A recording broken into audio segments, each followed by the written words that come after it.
সত্যি এই বছর আমাদের কৃষ্ণনগরে ঠাকুর মুখ তুলে চেয়েছেন। হ্যাঁ মহারাজ, ধান একেবারে পরিপূর্ণ হয়েছে। তা কবে ধান কাটা হবে পুটির বাবা? ধান তো একেবারে পেকেই এসেছে, সপ্তাহখানেকের মধ্যে ধান কাটতে হবে। বেশ বেশ, তাহলে তো ভালোই হলো। এই মাসের শেষের দিকেই তো নবাব বাহাদুরকে শস্যের খাজনা পাঠানোর কথা। হ্যাঁ মহারাজ, এবারে নবাব বাহাদুর খুশি হবে। ঠিক বলেছ গোপাল।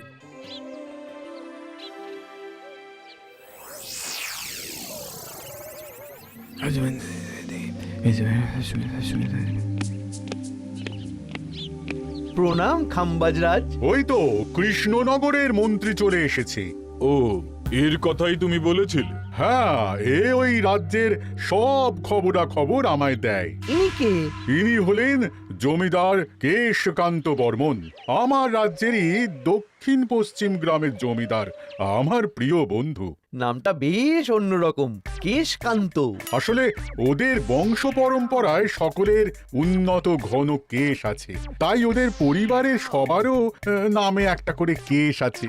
আমি খাম্বাজ রাজের সৌমিত্র এবং সুপরামর্শদাতা। কিছুদিন আগে আমার মাথায় খুব খুশকি হচ্ছিল, মাথার চুল পাতলা হয়ে আসছিল। কিন্তু আমার পরামর্শে একটা তেল মাখতেই মহারাজের মাথার চুল এখন ঘন হয়ে উঠেছে, আর কোনো সমস্যা নেই। বাহ বাহ বাহ, ভালো ভালো ভালো।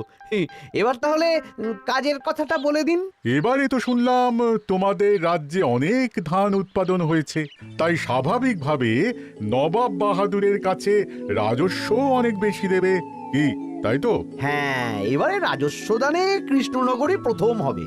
না, তা হবে না। নবাবের কাছে অত ধান পৌঁছবে না, এমনকি কৃষ্ণচন্দ্রের কাছেই চাষিরা বেশি ধান রাজস্ব দিতে পারবে না। সেটা কি করে হয়? পাকা ধানে মই দিতে হবে। বললাম না, ও আমার সুপরামর্শদাতা।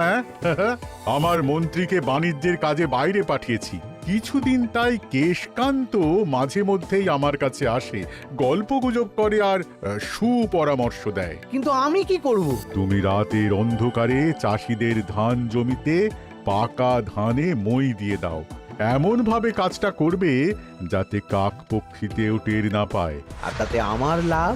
প্রত্যেক বছর নবাব রাজস্ব দানে বিজয়ীকে 3000 মোহর দেয়, আমি তোমাকে তার থেকে 1000 মোহর উপহার দেব। 1000 মোহর? হ্যাঁ হ্যাঁ, যাও যাও যাও, কাজটা শুরু করে দাও। আচ্ছা।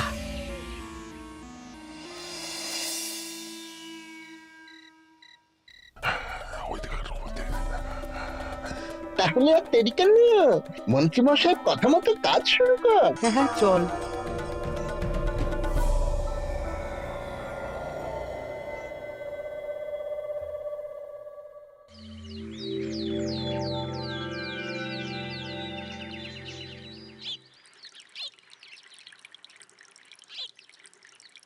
এবারে তো চাষাবাদ বেশ ভালোই হয়েছে।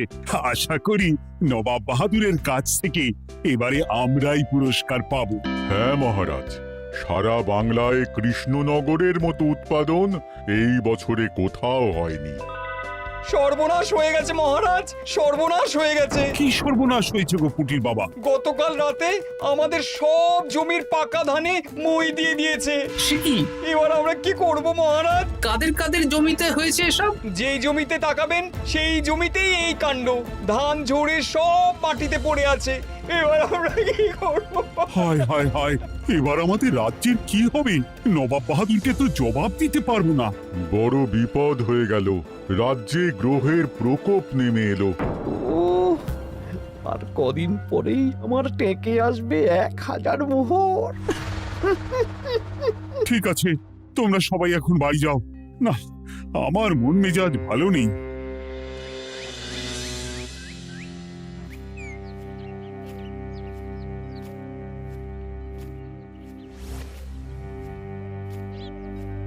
ওগো, তুমি শুনেছো কি হয়েছে? পুটির মা হাউ হাউ করে কাঁদছিল গো। হ্যাঁ গিন্নি, পুটির বাবা কয়েকজন চাষি ভাইদের নিয়ে রাজসভায় এসেছিল। শুনলাম রাতারাতি কে বা কারা চাষ জমিতে পাকা ধানে মই দিয়েছে। কত বড় সর্বনাশ হয়ে গেল বলো? কি হবে গো? কি যে হবে ভগবান জানে। বলি তুমি পারলে না পুটিদের একটু সাহায্য করো। হ্যাঁ, আমি মনে মনে ভেবেই রেখেছি বুঝলে, এবার বেতন পেলে পুঁটিদের বাড়িতে মাসোহারার জিনিসপত্র দিয়ে আসবো। নবাব বাহাদুরের কাছে মহারাজ খাজনা কিভাবে দেবেন? সেটাই তো বুঝতে পারছি না। আপনি এত চিন্তা করবেন না। রাজবাড়ির ভাড়ার থেকে আপাতত কিছু বস্তা ধান পাঠানোর ব্যবস্থা করুন। তারপর নবাব বাহাদুরের কাছে গিয়ে বলবেন, আস্তে আস্তে সব দিয়ে দেবেন মহারাজ। তাই করতে হবে, তাছাড়া তো আর অন্য কোনো উপায় দেখতে পাচ্ছি না। কিন্তু এবারে আর আমাদের মান রক্ষা হবে না। দেখি 2-1 দিনের মধ্যেই যতটা সম্ভব ভাড়া থেকে ধান পাঠানোর ব্যবস্থা করব।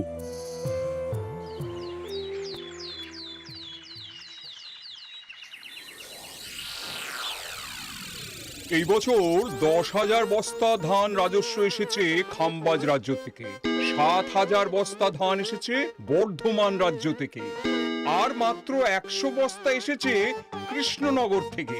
তাই এই বছরের বিজয় রাজ্য হচ্ছে খাম্বাজ রাজ্য। খাম্বাজ রাজ্যের রাজার হাতে 3,000 মোহর উপহার হিসেবে তুলে দিচ্ছেন। আর কৃষ্ণচন্দ্র, তোমার রাজ্যের এরকম হাল কেন? এবারে আমাদের সমস্ত রাজ্যের পাকা ধানে কেউ বা কারা মই দিয়ে দিয়েছে। সেসব তোমার মাথা ব্যথা। আমার ধান কোথায়? 100 বস্তা ধান রাজস্ব, কম করে 800 বস্তা ধান রাজস্ব দেওয়ার কথা, কিন্তু তুমি তোমার কথার খেলাপ করেছো। এই বছর আমি নিরুপায় জাহাপানা। আমিও নিরুপায়। হয় তুমি আগামী 1 সপ্তাহের মধ্যে আমাকে 5,000 মোহর দেবে, নইলে কৃষ্ণনগরের সিংহাসন থেকে সরে যাবে। এত বড় শাস্তি দেবেন না নবাব বাহাদুর। আপনি অন্তত মাস 6 সময় দিন, আবার ধান চাষ করিয়ে আপনাকে প্রাপ্য ধান দেওয়া হবে। বেশি কথা বলছো কৃষ্ণচন্দ্র। তুমি 5,000 নয়, 6,000 মোহর 1 সপ্তাহের মধ্যে দেবে। বেটা গোপাল বেশি পাকা, অত কথা বলতে কে বলেছিল? গোপাল, এটা তুমি কি করলে? হায় হায় হায়! সর্বনাশের সময় যখন ঘনিয়ে আসে, তখন বিপদের ওপর বিপদ এভাবেই আসে। আমার পাওনা। আরে এখন না, তোমাকে পাঠিয়ে দেব। ওই দেখুন, খাম্বাজ রাজের সাথে কথা বলছি। এখন বেশি কথা বললে কৃষ্ণচন্দ্র আর গোপাল সন্দেহ করবে। চলুন তো দেখি ওখানে গিয়ে কি কথা বলছে। কি কথা বলছো মন্ত্রী? মন্ত্রী আমায় বিজয় অভিনন্দন জানাচ্ছিল। বিজয় অভিনন্দন তো উপহার পাওয়ার সময় জানাতে পারতেন মন্ত্রী মশাই। যাই হোক, আপনাকে তো ঠিক চিনতে পারছি না। আমার নাম কেশকান্ত, আমি খাম্বাজ রাজ্যের দক্ষিণ পশ্চিম গ্রামের জমিদার। কেশকান্ত আমার বিশেষ বন্ধু। আপনার কেশ নিয়ে বেশ ভাব দেখছি। হ্যাঁ, ওই কদিন আগে তো খাম্বাজ রাজের মাথার চুল পাতলা হয়ে আসছিল, খুশকি হচ্ছিল আর কি। তো ওনার পরামর্শে একটা তেল মেখেই তো খাম্বাজ রাজের আবার ঘন কালো চুল ফিরে এসেছে। কেশকান্ত জমিদার হতে পারে, কিন্তু ওর অর্থনৈতিক অবস্থা তাবর রাজাদের থেকে অনেক ভালো। কয়েক হাজার বিঘা জমির মালিকও, তার সাথে চুলের তেলের ব্যবসা করেও হাজার হাজার মোহর রোজগার করে। এই, এখন চুল নিয়ে চুলোচুলি না করে চলো কৃষ্ণনগরে ফিরি। এমনিতেই মন মেজাজ খারাপ, 1 সপ্তাহের মধ্যে আবার 6,000 মোহর জোগাড় করতে হবে। হ্যাঁ, চলুন চলুন।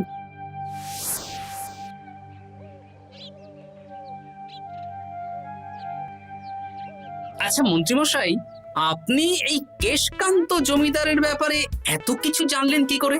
ওনার সাথে তো আমাদের আজই প্রথম দেখা। হাওয়ায় কত খবরই ভেসে আসে, সেরকম আমার কানেও এসেছিল। সব বাদ দাও।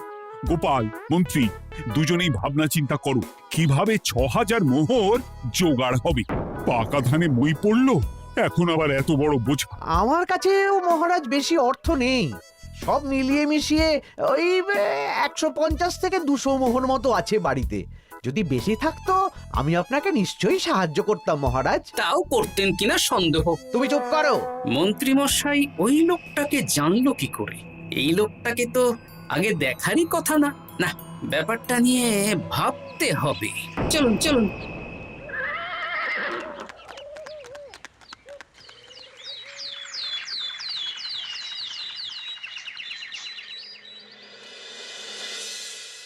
বুঝলে গিন্নি, 1 সপ্তাহের মধ্যে মহারাজকে 6000 মোহর জোগাড় করতেই হবে, নইলে সিংহাসন ছাড়তে হবে। এখন কিন্তু আমাদের উচিত মহারাজের পাশে দাঁড়ানো। কিছু ভেবেছো কি? আপাতত আমার বিয়েতে পাওয়া আংটি বন্ধক রাখবো, আর তুমি যদি হ্যাঁ হ্যাঁ, আমার যে দুটো গয়নাগাটি আছে ওগুলো বন্ধক রাখো, পরে আস্তে আস্তে ছাড়িয়ে নেবো খন। দেখি বাকি সভাসদদেরকেও বলবো, যে যতটা পারে, তারপর ভগবানই ভরসা।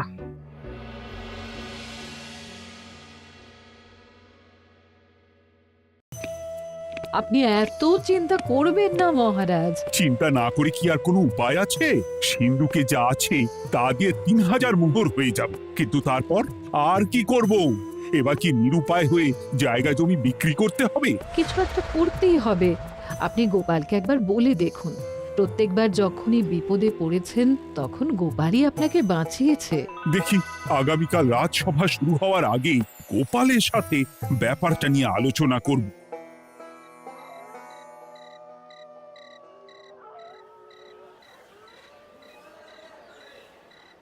এই যে শ্যাকরা, কি করছো?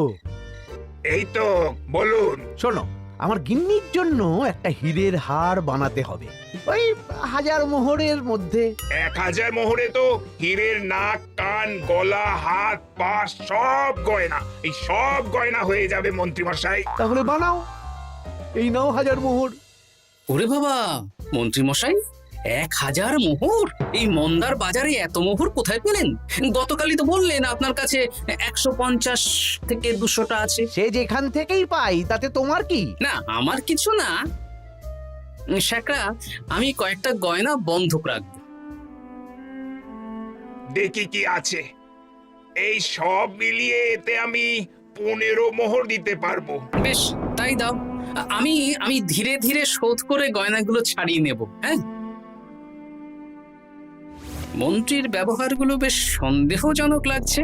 দেখি, গুপ্তচরকে কাজে লাগাতে হবে, মন্ত্রীর পিছনে ছায়ার মতো লেলিয়ে দিতে হবে।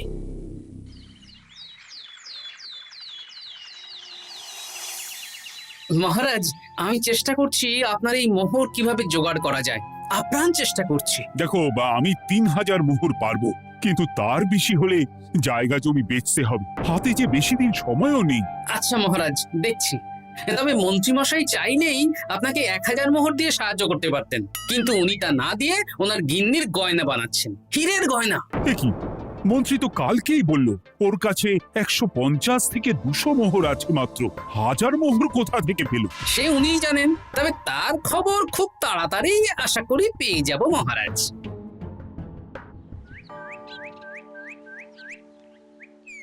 কাজটা একদম ঠিক করলেন না মন্ত্রী মশাই? আপনার কথা শুনে আমরা সবার জমির পাকা ধানে মই দিলাম, কিন্তু আমরা একটা পয়সা পেলাম না।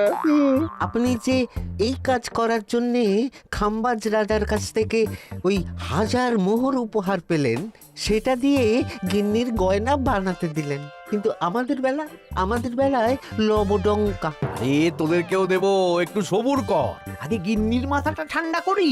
না না, আমাদের এক্ষুনি চাই। আরে এক্ষুনি কি করে দেবো, আমার হাত খালি। আচ্ছা আচ্ছা, ঠিক আছে, এই নে 2 মোহর ধর, 2 ভাই ভাগ করে নি, পরে আরো দেবো। এটা কিন্তু ঠিক না। এসব আলোচনা খোলামেলা জায়গায় করা উচিত না। উফ, পরে তোদের সাথে কথা বলবো, এখন যেতে দে, বাজার করব, তারপর আবার রাজসভা আছে।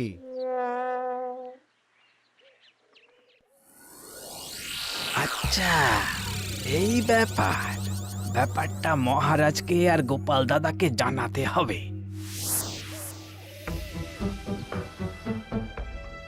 গোপাল দাদা, মহারাজ আসল খবর পেয়ে গেছি। কি খবর? আমি একটু আগে শুনলাম। কাজটা একদম ঠিক করলেন না মন্ত্রী মশাই? আপনার কথা শুনে আমরা সবার জমির পাকা ধানে মই দিলাম, কিন্তু আমরা একটা পয়সা পেলাম না।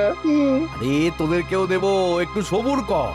মন্ত্রী, আমি না তোমাকে মেরেই ফেলবো। মহারাজ, মন্ত্রী মশাই এখানে গৌণ, উনি অর্থের লোভে এসব করেছেন, আর ওনাকে দিয়ে করিয়েছেন খাম্বাজ রাজ। হ্যাঁ, যাতে এবারে বিজয়ী হতে পারেন। তাই আপনি এই খবর 5 কান করবেন না মহারাজ। আমি খাম্বাজ রাজ আর ওই কেশকান্তর কাছ থেকে ক্ষতিপূরণ ঠিক আদায় করে আনব। কিন্তু কিভাবে? শুনুন তাহলে।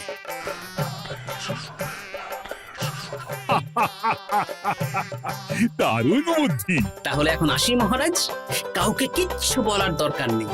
আপনি শুধু আগামীকাল সন্ধেবেলা খাম্বাজ রাজের দরবারে চলে আসুন, পারলে নবাব বাহাদুরকেও সঙ্গে করে নিয়ে আসুন। হ্যাঁ,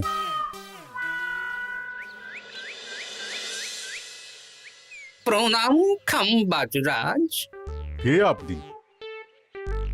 আমি হতাশ রঞ্জন, পশ্চিমে থাকি। কি চাই বলুন? কিছু চাই না, তবে একটা কথা শুনলাম তাই বলতে এলাম। কি কথা? আমি শুনলাম মহারাজ আপনার মাথার চুলগুলো সব নকল। আমার এত সুন্দর চুল সব নকল? ফাজলামো হচ্ছে। আমি যদি প্রমাণ করে দিই আপনার চুল নকল, তাহলে কি? তাহলে আপনি আমাকে 100 মোহর দেবেন, আর প্রমাণ না করতে পারলে আমি আপনাকে 100 মোহর দেব। বেশ, দেখো, এক্ষুনি দেখো, আমারই তো 100 মোহর লাভ হবে। এখন না, এখন না, আজ সন্ধে বেলায়। বেশ বেশ, তখনই এসো। এবারে জমিদার কেশকান্তর বাড়ি যেতে হবে।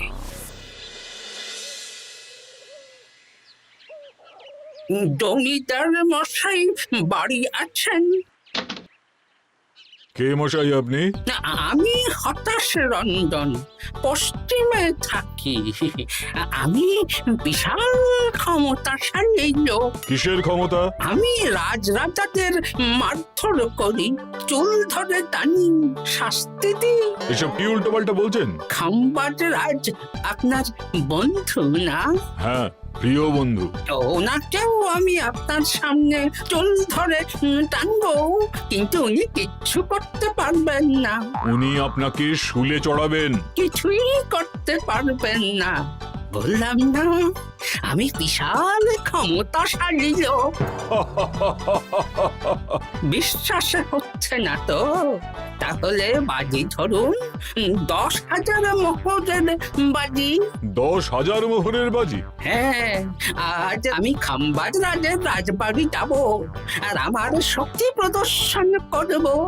ওনার চুল ধরে টানা হেঁচড়া করব, ওনাকে আহত করব, কিন্তু উনি আমাকে কিছুই করতে পারবেন না।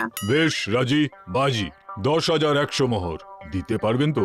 হ্যাঁ, আমি বাজি হারলে আপনাকে দেব 10,100 মোহর। দরকার হলে ওই কাগজে কলমে লিখিত পরিত করে নিন। বেশ, তাহলে তাই হোক। কিন্তু হ্যাঁ, একটা কথা, আমি শক্তি প্রদর্শন করার আগে থেকে প্রক্রিয়া চলাকালীন সময় পর্যন্ত আপনি খাম্বাজ রাজের সাথে কোনো কথা বলতে পারবেন না। বেশ বেশ।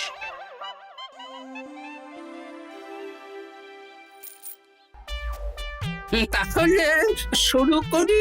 শুরু করো। এবার আমি প্রমাণ করেই ছাড়বো।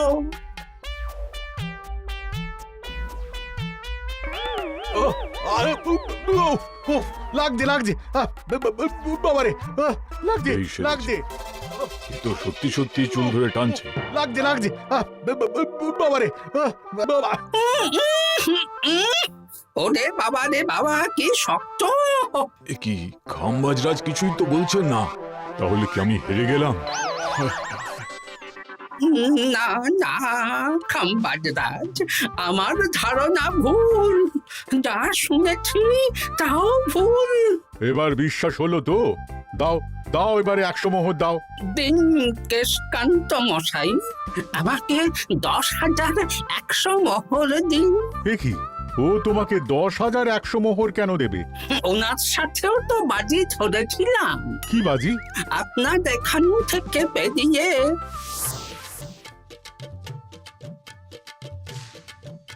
এবারে দিন তো দেখি, সব কাগজ কলমে লেখা আছে। এই নাও।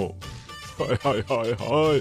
সাবাস গোপাল, সাবাস, তুমি আমার মুখ রক্ষা করেছো।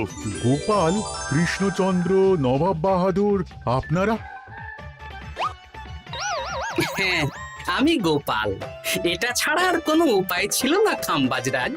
আপনি আমাদের মন্ত্রীর মাথা খেয়ে যে জঘন্য কাজটা করিয়েছেন সেটা তো আর প্রমাণ করতে পারতাম না, তাই ছলে বলে কৌশলে আপনার প্রিয় বন্ধুর কাছ থেকে আদায় করে নিলাম।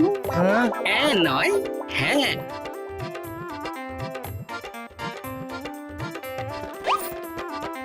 এই নিন মহারাজ। এতে কত মোহর আছে? 10,100 মোহর। এর থেকে 100 খাম্বাজরাজকে দিন, 6,000 নবাব বাহাদুরকে, আর বাকিটা আপনার কাছে রাখুন। এত ধান নষ্ট হলো। কৃষ্ণচন্দ্র আমাকে সবটা বলেছে, আর ওর মন্ত্রীকেও নিয়ে এসেছি।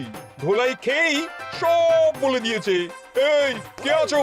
কৃষ্ণনগরে মন্ত্রীকে নিয়ে এসো।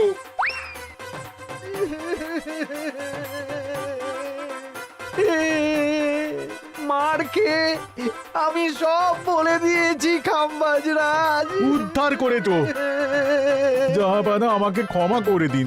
এর কোনো ক্ষমা নেই, তোমাকে আমি কারাগারে বন্দি করব। হায় হায় হায়, সামান্য টাকার লোভ করতে গিয়ে পুরো মাঠে মারা গেলাম।